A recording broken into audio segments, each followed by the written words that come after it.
सावित्री जी ने अन्य महिला से कहा, अरे आपने अभी तक आरती की थाल तैयार नहीं की। दूल्हा दुल्हन आते ही होंगे। उनके इस बात पर वो दूसरी महिला कहती हैं, सावित्री जी आप इतनी फिक्र ना करें, बस आरती की थाल तैयार कर ही रही हूँ। थोड़ी देर में दूल्हा दुल्हन भी आ जाते हैं। सावित्री जी व अन्य औरतें सभी मिलकर दूल्हा दुल्हन का स्वागत करते हैं, उन्हें घर के अंदर लाते हैं। तभी दुल्हन की माँ भी साथ ही में घर के अंदर आती है। सभी औरतें ये देखकर सावित्री जी से कहती हैं, अरे ये कौन है और दूल्हा दुल्हन के साथ क्यों आ रही है। सावित्री जी ने सभी को बताया कि ये मेरी बहू पूनम की माँ शारदा जी हैं और पूनम इनकी इकलौती बेटी है। बेटी के ससुराल आ जाने से ये अकेली रह जाती, फिर इनकी देखभाल के लिए भी वहाँ कोई नहीं है, इसलिए आज से ये हमारे साथ यहीं रहेगी। सभी औरतें कहती हैं, बहू की माँ अपनी बेटी के ससुराल में रहे, ऐसा तो हम पहली बार देख रहे हैं सावित्री जी। सावित्री जी ने कहा, तो क्या हुआ, क्या इस दुनिया में केवल लड़के ही अपने माँ बाप का सहारा बन सकते हैं, लड़कियाँ नहीं। मेरी बहू शारदा जी की इकलौती बेटी है। जैसे मैं मेरे बेटे दीपक की माँ हूँ, वैसे ही शारदा जी भी तो पूनम की माँ हैं। पूनम अपनी माँ को अकेली कैसे छोड़ सकती है, इसलिए आज से शारदा जी भी अपनी बेटी के साथ यहीं रहेगी। थोड़ी देर बाद सारी रस्में हो जाती है, सभी मेहमान भी चले गए होते हैं। पूनम और दीपक भी अपने कमरे में चले जाते हैं। सावित्री जी भी शारदा जी को उनके अलग कमरे में उन्हें आराम करने के लिए भेज देती है। अगली सुबह सभी नाश्ते की टेबल पर बैठे थे। तभी दीपक ने कहा, अरे वाह, खुशबू तो बहुत अच्छी आ रही है माँ। सावित्री जी ने कहा, हाँ तो फिर पेट भर के खा लेना खाना, वैसे भी कल से तो बहू के हाथ का खाना खाने को मिलेगा, हमें भी तो चखना है अपनी बहू के हाथ का खाना। क्यों बहू, सही कह रही हूँ ना। पूनम ने कहा, जी माँ जी। सावित्री जी ने फिर कहा, अच्छा बहू, आज मीठे की रस्म है, तुम्हें मीठे में कुछ बनाना है तो तुम खीर और हलवा दोनों बना लेना। पूनम ने मुंह बिगाड़ते हुए अपनी माँ की तरफ देखकर कहा, जी माँ जी। सब नाश्ता करने लग जाते हैं। नाश्ता करते समय दीपक का दोस्त विशाल घर पे आता है, तो दीपक उसे देखकर कहता है कि मेरी शादी में तो तू नहीं आया और आज मिलने आ रहा है। विशाल ने कहा, बॉस ने छुट्टी नहीं दी यार। अच्छा चलिए सब छोड़, और मुझे भाभी से नहीं मिलवाएगा क्या। तभी दीपक ने पूनम की तरफ इशारा करते हुए विशाल से कहा, ये रही तुम्हारी भाभी, पूनम नाम है इनका। पूनम ने हाथ मिलाने के लिए अपना हाथ आगे बढ़ाया। थोड़ी देर तक तो विशाल ने पूनम का हाथ छोड़ा ही नहीं, बस उसे घूरता रहा। तभी दीपक ने कहा, तो भाई बता कैसी लगी भाभी। इस बात पर विशाल ने कहा, तेरी चॉइस बहुत अच्छी है भाई। उसकी इस बात पर सावित्री जी ने विशाल से कहा, से क्या कह रहा है, बहू को तो मैं पसंद करके लाई हूँ। उनकी इस बात पर सभी हंसने लगे। फिर दीपक और विशाल दोनों ऑफिस के लिए निकल जाते हैं। कुछ देर बाद पूनम अपने कमरे में होती है और घबराई हुई सी अपने कमरे में इधर से उधर घूम रही होती है। तभी उसकी माँ उसके कमरे में आती है। पूनम अपनी माँ को देखकर कहती है, आपने तो कहा था कि हम दोनों राज करेंगे इस घर में। आपने मुझे शादी करने को कहा था, मैंने कर ली, लेकिन अब ये खाना वाना मुझसे नहीं बनेगा माँ। उसके इस बात पर उसकी माँ ने कहा, शांत हो जा मेरी बच्ची, क्या मैंने तुझे कहा क्या कि तू जाकर खाना बना, नहीं ना, फिर क्यों इतनी फिक्र कर रही है। लेकिन माँ वो बुढ़िया तो कह रही है ना कि खाना बनाना है। कि माँ ने फिर कहा, तू चिंता मत कर, बस मैं जैसा कहती हूँ सिर्फ वैसा करती जा, फिर देख हम कैसे राज करते हैं इस घर में। थोड़ी देर बाद किचन में पूनम को उसकी सास समझा रही होती है कि घी, सूजी, चीनी, ड्राई फ्रूट यहाँ है, अब तुम अपने हिसाब से हलवा और खीर बना लेना। पूनम ने सूजी को अच्छे से पकाने के बजाय पहले ही सूजी को पानी में डाल दिया। ये सब उसकी सास ने देखा तो वो कहने लगी, अरे बहू ये क्या कर रही हो। उनकी इस बात पर पूनम रोने का नाटक करने लगती है। उसके इस तरह रोने पर उसकी सास ने कहा, क्या हुआ बहू, तुम क्यों रो रही हो। उनकी इस बात पर पास ही खड़ी शारदा जी ने कहा, कुछ नहीं सावित्री जी, पूनम थोड़ा डर गई है। सावित्री जी ने फिर कहा, इसमें डरने वाली क्या बात है बहू। तब पूनम ने कहा कि वो माँ जी, मुझे खाना बनाना नहीं आता है। सावित्री जी ने कहा, बस इतनी सी बात।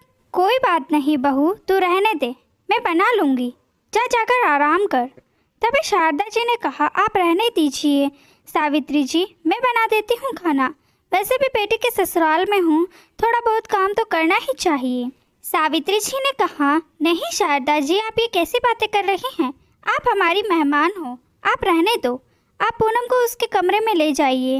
देखिए इसने रो रो कर अपनी हालत कैसे ख़राब कर ली है। बाद में दोनों माँ बेटी अपने कमरे में चली जाती है।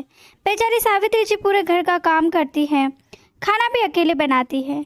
शाम को दीपक जब घर आया तो उस समय सावित्री जी खाना टेबल पर लगा रही थी। शारदा जी भी वहीं बैठी थी। अपने दामाद को आता देखकर वो जल्दी से खड़ी हुई और सावित्री जी से कहने लगी, अरे आप बैठिए, मैं लगा देती हूँ खाना। इतना कहकर उन्होंने सावित्री जी को कुर्सी पर बैठाया और सबके लिए खुद खाना परोसने लगी। खाना देखकर दीपक ने कहा, आज इतनी सारी डिशेस बनी हैं। अभी पूनम ने कहा, हाँ दीपक जी, आज मैंने और मेरी माँ ने, हम दोनों ने बनाया है खाना। उसकी इस बात पर सावित्री जी उनको थोड़ा अजीब सी नज़रों से देखती है, लेकिन उन्हें कुछ भी नहीं कहती और चुपचाप खाना खाने लग गई। सुबह के समय सावित्री जी चाय गैस पर चढ़ाकर बाहर सूख रहे कपड़ों को उतारने चली गई। थोड़ी देर बाद जब अंदर आई तो देखा शारदा जी दीपक के पास चाय की ट्रे लेकर खड़ी हैं। दीपक चाय की तारीफ करते हुए कहता है, वाह, आज आपने तो बिल्कुल मेरी माँ की चाय की तरह चाय बनाई है। इस बात पर शारदा जी मुस्कुराते हुए किचन की तरफ चली जाती है। सावित्री जी उनके पास जाती है और उनसे कहती है कि शारदा जी, चाय तो मैंने बनाई थी ना, फिर आपने दीपक से सच क्यों नहीं कहा? उनकी इस बात पर शारदा जी ने कहा, अब चाय जैसी छोटी बात पर क्यों टोकना किसी को? वैसे भी चाय आपने बनाई हो या मैंने, क्या फ़र्क पड़ता है? दामाद जी को अच्छी लगी ना, बस यही काफ़ी है। अच्छा सुनिए ना, अगर आप नाश्ता बना ले तो मुझे और पूनम को बुला लीजिए। ये कहती हुई शारदा जी किचन से बाहर चली जाती हैं। उसी दिन सावित्री जी की एक रिश्तेदार उनके घर आती है। वो अपने पास से एक सोने का हार का बॉक्स निकालती है और कहती है कि ये मैंने अपनी बहू के लिए ख़रीदा है। मुझे अभी तक बैंक लॉकर नहीं मिला है, तो आप इसे अपने बैंक लॉकर में रख लीजिएगा।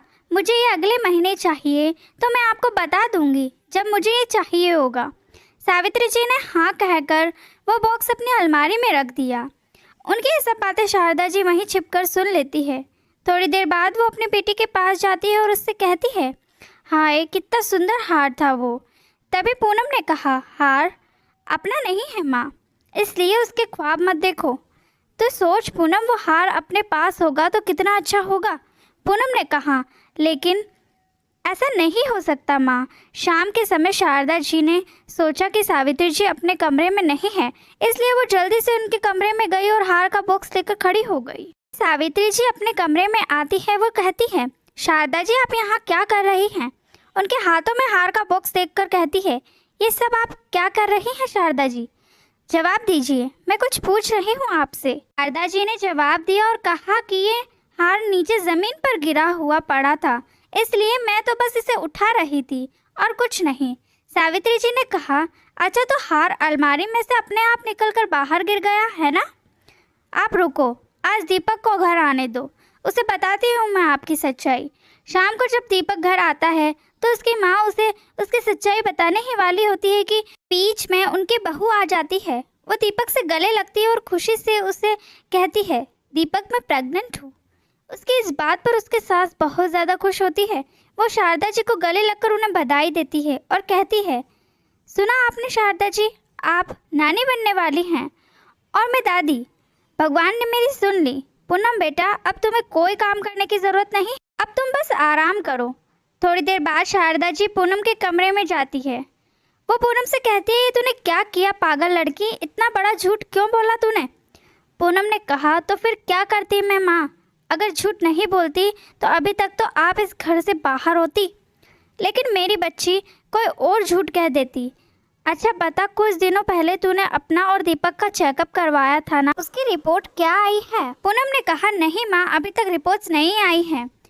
तो तू अब दीपक से अपनी नज़दीकियाँ बढ़ा और जल्दी से प्रेग्नेंट हो जा, नहीं तो जब 3 महीने बाद भी तेरा पेट नहीं निकला तो तेरी सास मुझे और तुझे, हम दोनों को इस घर से बाहर निकाल देगी।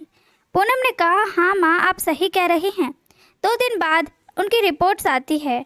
तब पूनम को पता चलता है कि उसकी रिपोर्ट्स तो बिल्कुल सही है, लेकिन दीपक की रिपोर्ट में लिखा था कि दीपक कभी पिता नहीं बन सकते। उसने ये सारी बातें जाकर अपनी माँ को बताई। पूनम ने कहा कि माँ, अब हम जाकर मेरी सास को बताते हैं कि उसका बेटा ही मुझे माँ नहीं बना सकता है। इसमें मैं क्या कर सकती हूँ? लेकिन फिर उसकी माँ ने कहा, नहीं मेरी बच्ची, हम ऐसा नहीं कर सकते, क्योंकि तूने उन्हें पहले ही कह दिया है कि तू माँ बनने वाली है। अब अगर उन्हें पता चला कि उसका बेटा पिता नहीं बन सकता, तो उनको पता चल जाएगा कि अब तक हम दोनों उनसे झूठ कह रहे थे। हमें ऐसा नहीं होने देना है। तब उसकी माँ ने पूनम को आइडिया दिया कि तू एक काम कर, दीपक के दोस्त विशाल से नज़दीकियाँ बढ़ा ले। एक बार अपना काम हो जाए, फिर हम उसे अपने रास्ते से हटा देंगे। पूनम ने कहा, नहीं माँ, आप ये सब क्या कह रही हो? मैं ये सब नहीं कर सकती। और अगर किसी को पता चला तो? शारदा जी ने कहा, किसी को कुछ पता नहीं चलेगा पूनम बेटा, अब हमारे पास एक यही रास्ता है। पूनम भी अपनी माँ की बात मान लेती है। अगले दिन दीपक अपने ऑफिस के लिए निकल गया। उसकी माँ और पूनम की माँ दोनों मंदिर के लिए निकल गई। पूनम घर पर अकेली ही थी। पूनम ने विशाल को कॉल किया। उसे कहा कि मैं कब से दीपक को कॉल कर रही हूँ, लेकिन उनका कॉल नहीं लग रहा। अगर दीपक आपके पास हो तो मुझे बात करा दीजिए। विशाल ने कहा, नहीं भाभी, दीपक तो मेरे पास नहीं है। क्या हुआ, आप मुझे बताइए, कोई ज़रूरी काम है क्या आपको? पूनम ने कहा, मैं काम कर रही थी तो मेरा पैर फिसल गया, मुझे थोड़ी चोट आ गई है और घर पर कोई है भी नहीं जिससे मैं दवाई मंगा सकूं। उसकी इस बात पर विशाल ने कहा, आप फिक्र मत करो भाभी, मैं अभी आता हूं दवाई लेकर। थोड़ी देर बाद विशाल पूनम के घर पहुंचा। वो दवाई देकर जा ही रहा था कि पूनम ने उसे रोक लिया। विशाल ने कहा, भाभी आप तो बिल्कुल ठीक हो? पूनम ने कहा, हाँ मैं तो बिल्कुल ठीक हूँ, मुझे तुमसे मिलना था इसलिए मैंने तुमसे झूठ कहा था। ये कहकर पूनम विशाल के करीब जाने लगी, उसे किस करने लगी। विशाल भी उसकी तरफ बढ़कर उसे चूमने लगा, लेकिन कुछ ही देर में उसे एहसास हुआ कि ये सब कुछ गलत है। वो पीछे हटा और पूनम से कहने लगा, नहीं भाभी ये सब गलत है, और वहाँ से चला जाता है। विशाल ये सब बातें जाकर दीपक को बताता है और उससे माफ़ी भी मांगता है। दीपक उससे कहता है, तो दोस्त होकर ऐसा कैसे कर सकता है विशाल? फिर भी दीपक उसे माफ़ कर देता है, क्योंकि विशाल ने सब कुछ सच सच दीपक को बता दिया था। शाम को दीपक जब अपने घर था तो वो अपनी कुछ फाइल्स ढूंढ रहा होता है।